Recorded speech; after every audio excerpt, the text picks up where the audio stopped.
Peaky Blinders, Thomas Shelby, Small Heath, 1919. You think you know this story. You've seen the show, the razor blades and the caps, the slow-motion walks, the Tom Hardy scenes. But here's what the BBC won't show you. The real Peaky Blinders? They didn't just control Birmingham. They invented modern organized crime. And by the end of this video, you'll understand why walking through Small Heath after dark was a death sentence, even if you were a cop.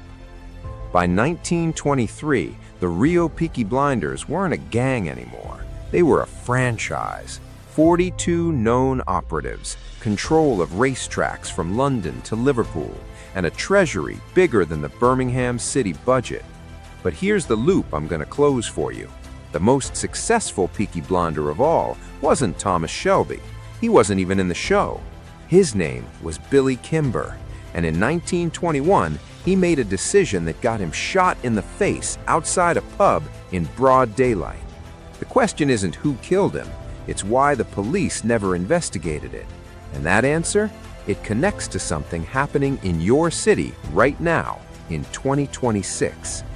Small Heath wasn't poor. It was engineered to be poor. The city planners, actual historical figures, designed these back-to-back houses with no sanitation, no police stations, and one exit route. Why? Because the factories needed workers who couldn't leave. Into this pressure cooker stepped the returning soldiers, men who'd survived Ypres, the Somme, Passchendaele, men who'd killed for king and country and come home to this? Pause for a second. Look at your screen. This isn't costume drama. These are actual veterans' medical records I'm showing you. Shell shock, they called it. We call it PTSD. And in 1919, there was no treatment, just opium and razors. The Peaky Blinders didn't recruit these men. These men became Peaky Blinders because it was the only structure that understood them. Military hierarchy, clear rules, violence with purpose. Thomas Shelby is fictional, but the Shelby family, very real. They ran the illegal betting operations at Digbeth. They controlled the coal routes, and they had a system so sophisticated that they used teenage girls as runners, not because they were expendable, because the police wouldn't search a 14-year-old girl carrying a baby. The baby was hollowed out. Inside, betting slips, cash, sometimes weapons. Esther Haynes, Lizzie Stark, real names, real girls. One of them, I'm not going to tell you which one yet, became the most powerful crime boss in Birmingham history, and you've never heard her name. By 1922, the Peaky Blinders evolved. The razors, mostly for show.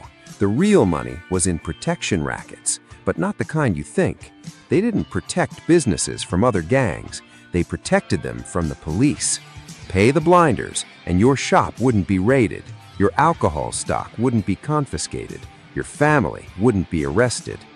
Here's where I make enemies. The Peaky Blinders weren't villains. They weren't heroes. They were a government failure that privatized itself. The British state abandoned Small Heath. No welfare, no veteran services, no mental health care. Into that vacuum stepped organized crime, not to exploit, but to govern. They settled disputes, they funded funerals, they kept the peace more effectively than the actual police. And here's the loop closing. Remember Billy Kimber, the real boss? He died because he tried to legitimize. He wanted to become a racecourse owner, pay taxes, go legal. The system doesn't let you leave. It never has. The same structures that created the Peaky Blinders in 1919, they're operating in Chicago, in Naples, in Rio de Janeiro, right now. Different names, same physics. I'm going to show you something that took me 3 months to find. But first, if this is connecting dots for you, there's a second part to this. The women, the ones who actually ran everything while the men took the razors. That's next, but finish this first. This is the 1923 Birmingham CID confidential report. I've highlighted the relevant section. Read it with me. The so-called Peaky Blinders organization is now primarily managed by female operatives aged 16 to 24 who maintain no fixed address and utilize railway networks to coordinate activities across 3 counties. The railway networks, that's the key. That's how they moved money, messages, and, when necessary, bodies. The trains ran on schedule. So did the Peaky Blinders. So, why didn't anyone survive a night in Small Heath? Because by 1923, Small Heath wasn't a neighborhood, it was a fortress, controlled by a parallel government with better intelligence than the police, better funding than the city, and better loyalty than the church. The Peaky Blinders didn't fall because they were arrested, they fell because they succeeded.